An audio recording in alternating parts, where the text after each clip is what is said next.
speaking of transportation, we have been watching taillights on the other side of the screen while we have been talking to you, because we are watching that motorcade stage itself and get ready to head from the White House over to the Capitol, just so our audience knows why we are seeing that.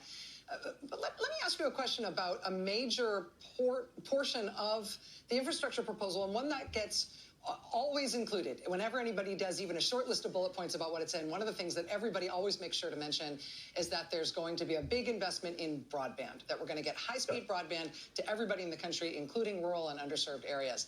And yay, nobody's against that. I live in a part of the country that has had real trouble getting broadband, and I feel like I have been hearing this proposal for a long time. I've been hearing this proposal since almost the days of dial-up internet, and certainly through my experience of satellite internet and all of the other terrible things that don't work if you don't have fiber.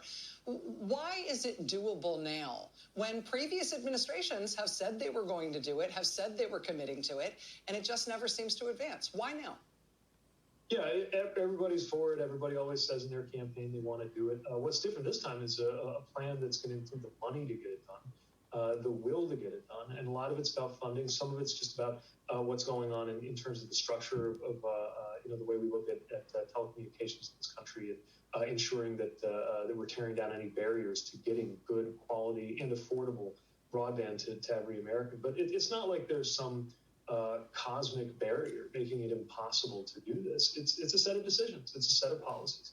And the president's proposing the policies that will actually make it happen. And I think it's important that this is not just saying we're going to add broadband or we're going to increase it by a certain percentage. He's saying 100%, and he means it. And by the way, that last couple percent is going to be hard, but he believes in rising to do hard things. And, in a way, it sounds counterintuitive, but I actually think that it's the broadband piece that may be in the finest tradition of American infrastructure. And what I mean by that is all the great moments in big choices and era-defining decisions about infrastructure here, from the Erie Canal through the Transcontinental Railroad to the interstate highway system.